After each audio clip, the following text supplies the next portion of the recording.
Agora nós vamos chamar o Dr. Oswaldo Frois, por favor, para falar sobre legislação em home care.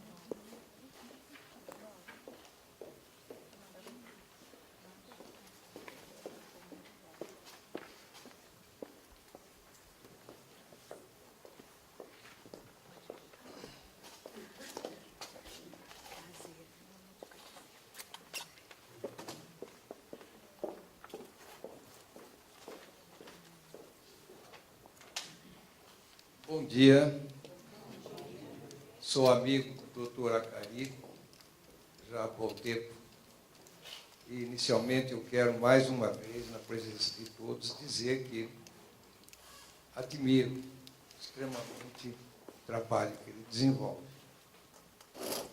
Eu já agradeci muitas vezes a participação dele num trabalho que vai ser de interesse dos advogados que vocês possam contatar, que é um livro sobre direito médico. Eu estou deixando vários exemplares aqui na Brela e estou trazendo um material que é muito técnico, mas que eu vou simplificar.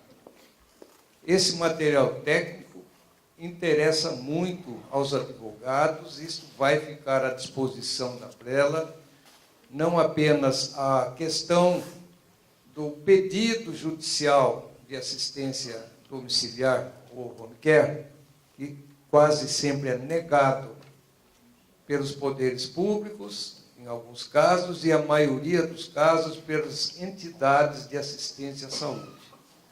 Não quer ter despesa. Vamos falar um pouquinho sobre isso. A parte jurídica, propriamente, ficará à disposição com uma quantidade muito grande de julgados dos tribunais, com sugestões para o médico que vai fazer o pedido de assistência domiciliar. Isto é muito importante. O pedido do médico tem características que, se não observadas, os juízes vão negar. Portanto, vejam que qual é o direito que tem qualquer pessoa nesse país. É aquilo que está na Constituição, onde nós devemos destacar. Aqui nós temos a Lei de Introdução, as normas do direito brasileiro, a Constituição Federal, o Código do Consumidor e Estatuto do Idoso. O advogado terá isso aí sempre em mente.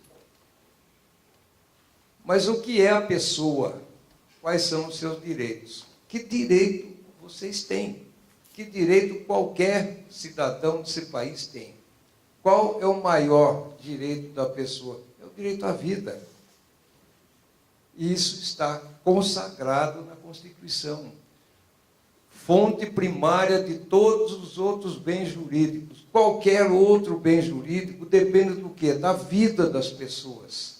E o Estado e as entidades contratantes aí de serviço de saúde não podem negar esse direito. E no meu entender, um dos maiores juristas desse país, José Afonso da Silva, ele sintetizou esse direito das pessoas. O que é a vida? A vida é intimidade conosco mesmo. Saber-se, dar-se conta de si mesmo. Um assistir a si mesmo. Um tomar posição de si mesmo. Por isso é que ela constitui a fonte primária de todos os outros bens jurídicos. De nada adiantaria a Constituição assegurar outros direitos fundamentais, como igualdade, intimidade, liberdade, bem-estar, e nítida confusão mental. A consequência pela não concessão, apesar de expressa e tecnicamente a recomendação médica do denominado home care, atendimento domiciliar especializado, composto de cama e colchão especial de enfermagem, que evite a formação de nova escara, bem como tratamento em membro inferior, decorrente da ferida, denominada escara sacral, e da cirurgia realizada para sua cicatrização. Balão de oxigênio, medicamentos adequados, aparelhamento de emergência, fraldas descartáveis, oxímetro de pulso, permanência durante 24 horas por dia de enfermeiros especializados, treinados para os cuidados que a paciente demanda, visitas médicas regulares, fisioterapia respiratória e motora, atenção fisioterápica, acompanhamento fonoaudiológico, acompanhamento fisioterapêutico, alimentação com orientação de nutricionista, ajuste de coagulação 4 vezes por semana, auxílio de deambulação, tudo, obviamente, por culpa única e exclusiva da empresa Ré, que levou a autora a ser induzida a lamentável estado físico, ser gerada nas suas costas, denominada mortificação de partes de tecido, conhecido como escada. Este caso é concreto. Uma senhora com 86 anos de idade, que pagou durante 20 anos um plano de saúde, teve negado pela empresa contratante o home care. É um desprezo total à Constituição, às leis, é um desprezo total à vida humana, o que é muito pior. Este caso, a petição para o juiz teve mais de 40 laudas, que tinha que dizer todas as coisas. O médico, quando vai pedir, deve tomar um modelo, o caso específico do paciente, quais são as suas aflições, suas necessidades, até o aspecto psicológico, nesse caso, e dizer para o juiz, o médico pede isto. Ora, não há como devolver o pedido dizendo, esse daqui está muito vago. Não. Dizer com toda clareza para o juiz o que a pessoa precisa. O juiz tem que ser o melhor amigo do paciente. A gente vê a empresa, de um modo geral, negando esse auxílio. Por quê? O objetivo é o lucro. Mais de 500 mil pessoas já deixaram os planos de saúde, né, em razão desse período que nós estamos vivendo. O importante, neste caso, não é quanto custa. O importante é o que é a vida dessa pessoa. Aí está uma recomendação, este modelinho, e eu quero adiantar que todo o material que nós estamos apresentando está à disposição na Aprela, inclusive o livro de Direito Médico, que foi onde foi muito importante a participação do doutor José Luiz Pedroso, doutora Cari, que tiveram a gentileza de ver o texto original, apresentar sugestões, etc. E, junto com o doutor Demir Batista, nós editamos esse trabalho. Aqui é um voto, um plano de saúde, que negou a assistência. A recusa, aqui é um texto escrito pelo juiz. A recusa a dar coberturas de despesas com tratamento domiciliar, chamado lá home care, se afigura a princípio abusivo e ilegal, inclusive porque tal método de prestação de serviço está vinculado a tratamentos cuja previsão no contrato é negada pela seguradora. A postura agravada, quer dizer, o recurso feito ao tribunal, está em aparente afronta a preceito contido no Código de Defesa do Consumidor, artigo 51, quarto inciso, já que restringe direitos e obrigações fundamentais inerentes à natureza do contrato, de tal modo a ameaçar seu objeto e o próprio equilíbrio contratual. Está em aparente afronta a precedentes do egrégio tribunal, que diz, súmula 90, havendo expressa indicação médica para a utilização do serviço de home care, revela-se abusiva a cláusula de exclusão inserida no contrato, na avença, que não pode prevalecer. O que vale é a palavra do médico. Não adianta um terceiro dizer, não, o médico está pedindo algo que é muito caro para o Estado, que é muito dispendioso para a empresa, etc. Nada disso pode ter sentido. A tutela, obviamente, é um pedido antecipado. Você entra com um pedido judicial de antecipação da tutela. Por quê? Em primeiro lugar, o que vem é o sofrimento da pessoa, é o tratamento que o médico entendeu que deve ser feito, é o acompanhamento, é o medicamento que ele indica. Portanto, a tutela antecipada é normalmente concedida. Hoje, com a mudança do Código de Processo Civil, o antigo artigo 461, hoje é o 497. Vejo que nem há necessidade de um fundamento jurídico. O fato ocorrido, descrito pelo médico, é suficiente para que o tribunal antecipe a tutela. Não vai esperar meses e meses para que o tribunal se manifeste. Tem que dizer antes, olha, cuide dessa pessoa de tal forma, conforme a indicação do médico. Situação atual quanto aos pedidos judiciais. Aqui cabem alguns comentários que eu entendo são importantes. Vejam, há dois tipos de vínculo. Um deles, o pedido é feito a órgãos públicos. Um outro, a empresas. Você tem um contrato com um seguro de saúde, você vai discutir com a empresa. Quando se trata de órgão público, muito recentemente, a televisão divulgou uma reunião de governadores que foram falar com a presidente atual do Supremo Tribunal Federal. Entre as várias coisas que foram pedidas, foi que evitar essa sobrecarga do Estado com despesas feitas judicialmente, com ordens judiciais de atendimento, etc., etc. Não sei qual vai ser a decisão do Supremo. O que eu sei é que um dos ministros, e está na APRELA já há muito tempo, uma lista de jurisprudência, de entendimentos de que, em primeiro lugar, vem a vida da pessoa. Eu fico estarrecido de ver um pedido dessa natureza para evitar despesa do Estado. Olha, isso é antijurídico, isso é antiético, isso é uma maldade muito grande que se faz a qualquer um de nós. Portanto, vamos observar o correr aqui desta situação.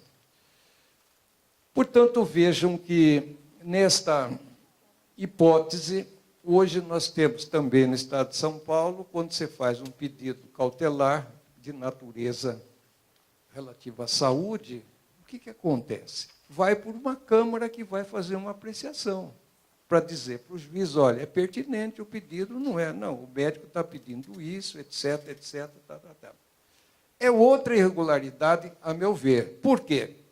O que vale é a palavra do médico e a responsabilidade é dele também, e só dele. O médico que faz um pedido, ele é totalmente responsável pelos seus atos. O Código de Ética Médica não admite que um médico critique o trabalho do outro. Isso é uma irregularidade muito, muito séria. Portanto, vejam que você passar por uma comissão para saber que o que o médico fez deve ser deferido ou indeferido, não tem sentido. Isso os advogados sabem perfeitamente e têm esse cuidado quando vai tratar de um problema dessa natureza. Portanto, doutrina, jurisprudência, modelos processuais, fontes de pesquisa para pedidos judiciais, nós estamos deixando alguns volumes deste livro de Direito Médico, que foi escrito por mim e mais o doutor Ademir Batista. Tinha esse livro na livraria Martins Fontes, mas eu prefiro deixar o material todo aqui na ABRELA, sugerindo que se coloque no site à disposição de todos para a utilização desses materiais. Nesse caso dessa senhora que estava com AVC naquela situação, o advogado tem também que formular quesitos para o perito do juiz fazer a avaliação do caso. Olha a sequência de quesitos, foram 13 perguntas feitas para o perito médico do juiz, para ele dizer se o juiz defere ou não defere aquele pedido de home care. aqui a senhora, eu já excluí, obviamente, o nome dela, é uma senhora com 86 anos de idade, possui sequelas neurológicas graves de acidente vascular cerebral? Sim ou não? Vai ver a pessoa. O quesito tem que ser pensado de um jeito que o perito tenha que dizer exatamente o que ocorre. Segundo, as sequelas graves que apresenta limitam de que forma as atividades da paciente? Levanta, vai tomar banho, está deambulando com facilidade. Na atual situação, a paciente pode fazer higiene pessoal integral sem ajuda, alimentar-se sem qualquer ajuda, deambular normalmente sem ajuda de terceiros, mudar o decúbito sem ajuda de apoio especializado e, desta forma, evitar a formação de escaras. A senhora tem escara sacral com evidentes consequências? Esta escara sacral em tela surgiu em razão de cuidados altamente insuficientes após a instalação do quadro neurológico já retratado. Referida escara sacral grave poderia ter sido evitada se cuidados de enfermagem especializados tivessem sido convenientemente e no tempo próprio empregados. Existem camas e colchões especiais que podem evitar a formação de escaras de decúbito? Em caso positivo, quais são?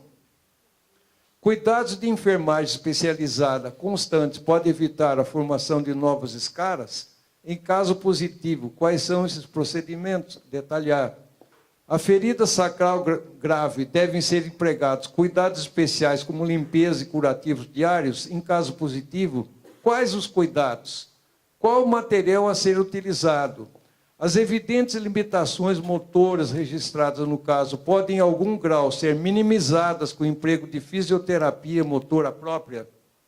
A fisioterapia respiratória adequada, ministrada de forma técnica, pode ser importante e indispensável para evitar complicações como a atelectasia pulmonar e outras. A paciente apresenta algum sinal de desnutrição? Quais e em que grau?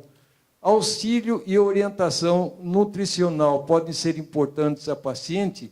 Com que constância? Qual profissional deve diariamente atuar em tal segmento? É fundamental. Portanto, prezados ouvintes, algumas ideias essenciais, procurei simplificar ao máximo, mostrando uma coisa básica.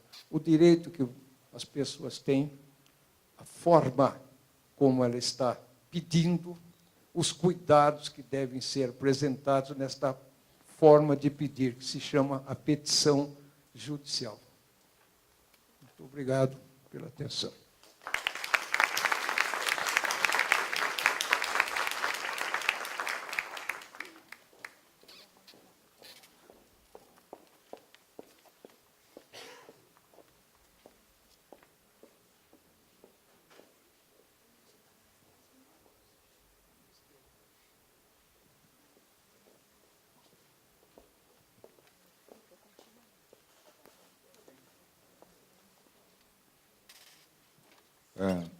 Geralmente nós fazemos questionamentos quando terminam todas as apresentações. Mas eu gostaria de aproveitar esse momento agora do professor Dr. Oswaldo Frois para fazer alguns esclarecimentos. Vocês escutaram a respeito do home care.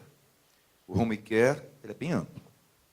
Ele tem a parte assistencial, a parte educacional também, vem equipamento, vem o recurso humano, medicamentos. E nós estamos num momento especial de discussão a respeito de medicamento especial para as doenças raras, aquelas doenças que são classificadas da seguinte forma: em 100 mil pessoas, menos de 65 indivíduos têm aquela doença. Isso é doença rara. Esclerose lateral amiotrófica não é rara, é muito rara. É muito rara. São 2 a 4 por 100 mil pessoas. Tendo-se, portanto, uma medicação que esteja sendo desenvolvida e que possa modificar a história natural da doença, quanto que custará essa medicação para o paciente? Foi muito bem comentado aqui pelo Instituto Paulo Gontijo, para a família do paciente. Não só para a família, para o município, para o Estado, para a União. Quanto vai custar isto? Uma medicação que muda a história da doença, ela é orçada mais ou menos hoje em US$ 1 bilhão. Esse é o custo dela. De todas as fases de desenvolvimento da medicação, até que ela chegue à prateleira das farmácias, esse é o custo dela. Se formos colocar esse custo para uma doença comum, o preço é esse tamanho. Agora, se formos colocar o custo para uma doença rara, mais ainda, muito rara, qual é o custo? Qual é o custo estimado, por exemplo, por uma medicação que mudaria a história natural da doença, esclerose lateral amiotrófica? É estimado mais ou menos em US$ 1 milhão ano. Quem é que paga isto? E esse é o problema. E essa é a discussão que está ocorrendo no Supremo Tribunal Federal. Nós tínhamos um parecer de um ministro, e o parecer desse ministro, inicialmente, ele foi econômico. Ele colocou o preço, e ele disse, o Estado não tem condições de fazer este pagamento. Portanto, o indivíduo tem a responsabilidade econômica, se ele quiser, de trazer essa medicação. E é essa a discussão que está ocorrendo. É uma discussão muito importante, que nós não podemos nos eximir de darmos a nossa resposta. Isso está na internet. E nós não podemos, de jeito nenhum, só simplesmente sentarmos e aguardarmos. Porque uma vez que a decisão esteja pronta, difícil revertê-la. E estamos vivendo um outro momento. O professor colocou muito bem. Nós temos, na nossa Constituinte, muito bem escrito está lá, direito à vida. A saúde é um direito do cidadão, é um dever do Estado. Mesmo estando muito bem escrito lá, saúde é um direito do cidadão, um dever do Estado, tem negativas. Existem negativas. E essas negativas, elas trazem um prejuízo enorme para o indivíduo, para a família do indivíduo. E nós não podemos ficar aguardando. Em relação à esclerose lateral amiotrófica, tempo é muito valioso. Muito valioso. Não se admite a perda de 1 minuto. Tanto no tocante ao aspecto tratamento, como no tocante ao aspecto de investigação, pesquisa. E se tivermos alguma coisa que modifique a história natural da doença, em qualquer sentido, que seja alimentar, respirar, comunicar e tratar, isso tem que ser imediato. Então, eu gostaria que vocês instigassem o professor Frois com questionamentos. Hoje aqui, aproveitem que ele tem uma experiência fantástica. Segundo detalhe, nós temos responsabilidade ativa para modificarmos o pensamento dos ministros. Tá bem?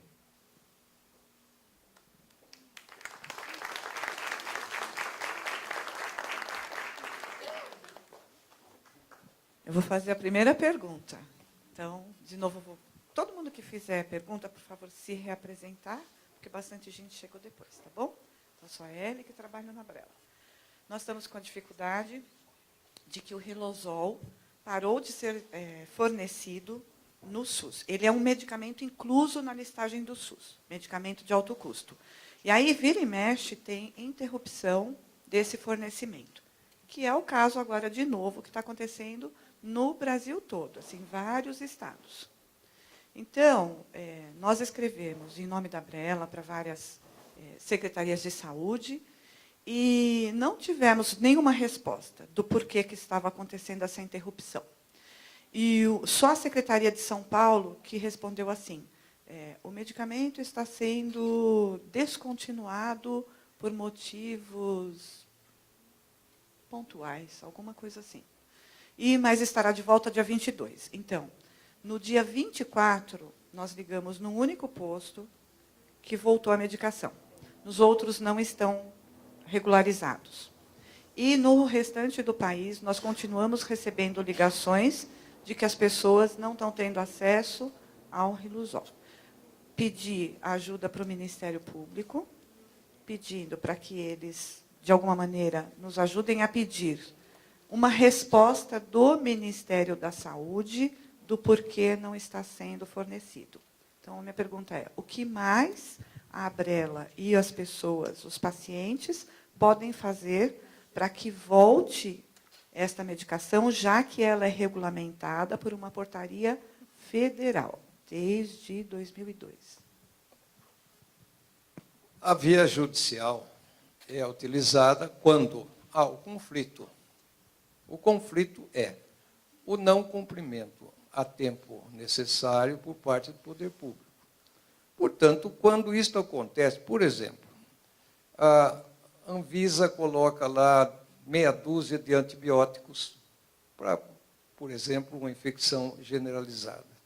O médico utiliza todos, não deu resultado. Mas tem um produto que não está na lista e que custa muito caro. Qual é a forma? Procura a assistência judiciária gratuita, se tiver necessidade. Tem várias instituições, inclusive a OAB, que tem advogados que estão à disposição, ou às vezes conhece algum advogado que possa auxiliar, e faz o pedido cautelar, uma antecipação da tutela. O juiz defere o pedido, entrega na Secretaria da Saúde, eles são obrigados a adquirir no mercado, naquele caso específico. A outra forma é a pressão em cima do Ministério da Saúde, dos órgãos de Secretaria de Saúde, por parte das entidades e das pessoas, o que nem sempre resolve a questão aí a tempo. A gente vê as notícias aí de imprensa, provavelmente corretas, pessoas que dependem de um medicamento para pressão ocular, isso já faz tempo que eu vi essa notícia, há 6 meses não recebiam os colírios. Então, tem que adquirir. Ora, uma forma é via judicial para que o Estado seja compelido a cumprir aquela função.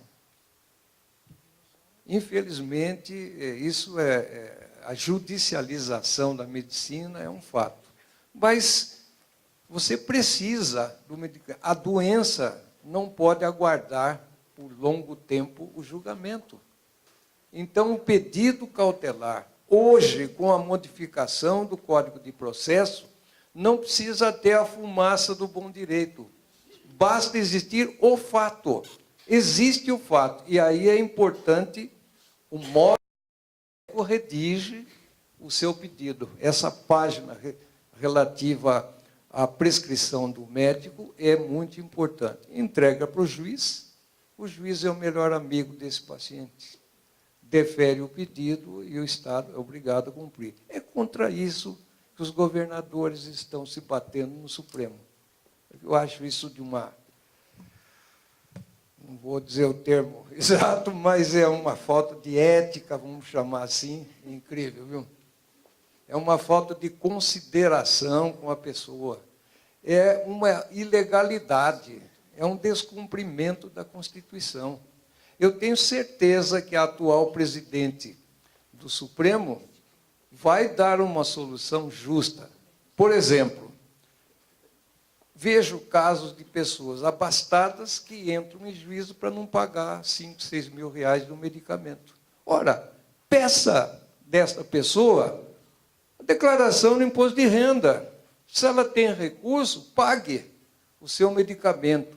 Se não tem recurso, o Estado deve dar esse recurso. Seria uma solução muito simples. Ia diminuir, acredito, bastante a despesa do poder público. Por quê? Porque está sendo tratado isso de modo completamente sem condições de atendimento. Você pode pagar, você deve pagar. Então, na maior parte dos casos, não é o poder público. Na maior parte dos casos, são as empresas particulares, que querem, obviamente, a sua parcela alta de contribuição e, na hora que você precisa de um medicamento, por exemplo, isso não está no contrato. Na jurisprudência que vai ficar à disposição da Abrela, tem todas as mazelas contratuais ali, com as decisões dos juízes cancelando cláusulas abusivas nos contratos celebrados. Portanto, tem solução.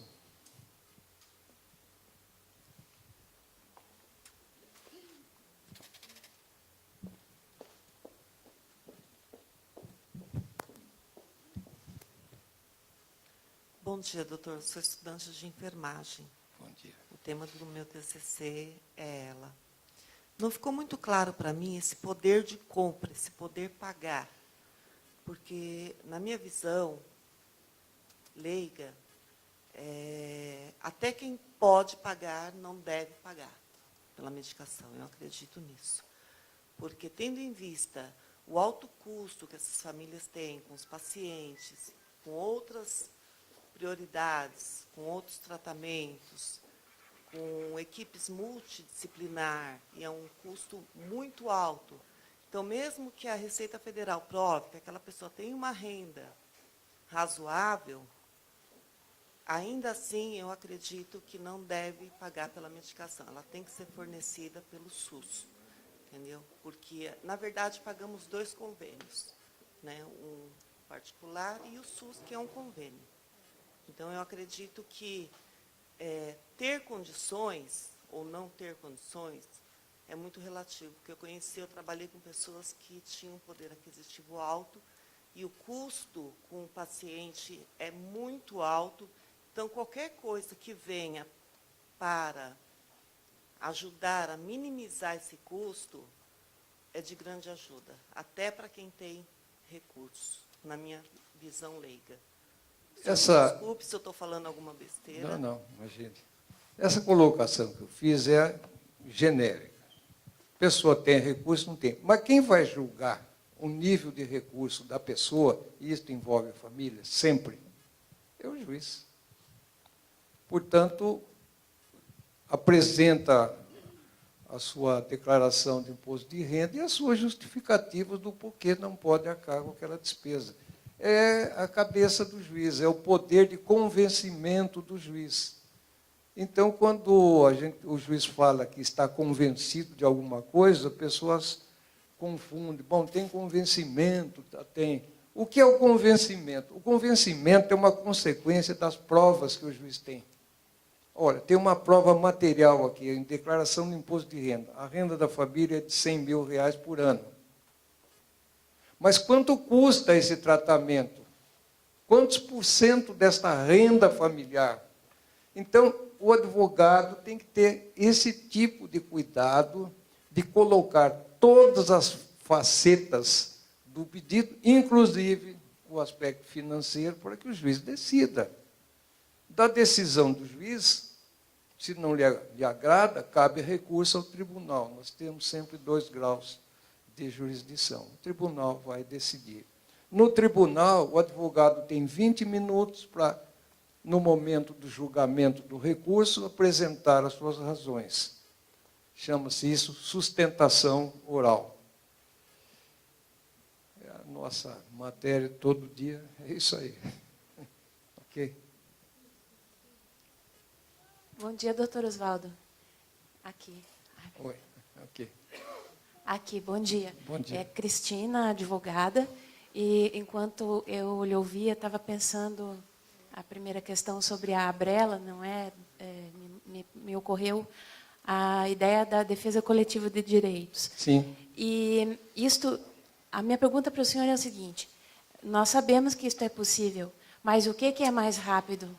Não é? É o indivíduo entrar com a sua causa ou é a Abrela entrar por uma gama de pessoas que usam esse medicamento, por exemplo? Olha, as entidades com registro, os sindicatos, etc., têm o poder de uma medida coletiva. Eu acho muito difícil, na medida em que está havendo essa pressão política, obviamente muito forte, para diminuir a despesa do Estado, etc., etc. O caso concreto, quando você pega um paciente, faz todas as indicações, faz o seu pedido cautelar, hoje mais facilitado pelo novo Código de Processo, que que não há necessidade do fumus boni juris, quer dizer, a existência do bom direito da pessoa. Isso já está evidente na Constituição. É o fato, o perigo da demora. Então, é sempre aconselhado o pedido individual por esta razão. Você despacha com o juiz. Esse é o ponto. Eu fiz um caso, já fazem mais de 2 anos, em que uma pessoa precisava de um medicamento chamado erlotinib. Ela tinha um câncer de pâncreas com metástase no fígado. O médico pediu para proteger o pulmão, acho que foi isso. A secretaria negou, obviamente. Né? E na negativa deles colocaram, bom, esse medicamento não tem nada a ver com pâncreas e com fígado. Perdeu a oportunidade de ficar quieto, né? Porque um médico escreve para o outro uma coisa desse tamanho, a juíza, despachei com a juíza, deferiu, peguei em mãos o mandado, fui na Secretaria de Saúde, protocolizei lá na Secretaria da Saúde, e uma semana depois veio a ordem de aquisição do medicamento. Dia 10 de janeiro, às 15 horas da manhã, há 3 anos atrás. Liguei para o hospital, o esposo da pessoa disse que não tinha condições de falar comigo, fale com esta outra pessoa, etc, etc. O que eu queria? Um atestado atualizado para levar na secretaria e pegar o medicamento. Ele me disse, olha, nós estamos em rito de passagem. Chegou a ordem da compra no momento que a pessoa estava morrendo.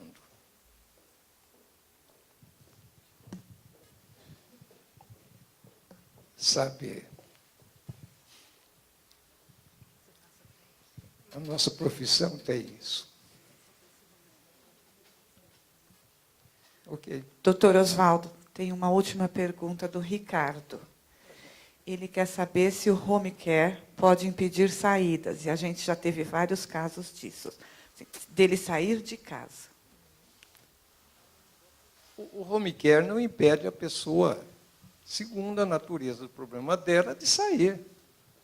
O fato veja bem, se pode sair, pode ir a um determinado restaurante, se pode ir até o médico, fazer as consultas, etc., ótimo.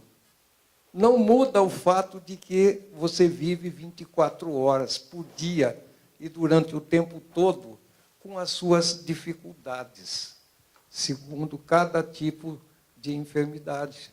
Não pode ter nenhuma restrição. Não é motivo para negar esta assistência. Só um minutinho, doutor Oswaldo, que eu acho importante a gente contar em que situações isso houve, isso aconteceu. Por exemplo, a gente já teve casos, né? Por isso que eu posso falar um pouquinho que a doutora Silvana também acompanhou, que assim, a ambulância do home care não queria fazer o transporte, porque então, se ele podia sair de casa, ele não precisava do home care, ele não precisava do transporte. Ele tinha que sair escondido, às vezes, de casa, porque eles alegavam que iam tirar o home care, porque se ele podia ir passear, ele podia ir até o médico. É nessa linha? Isso mesmo, ele está dizendo.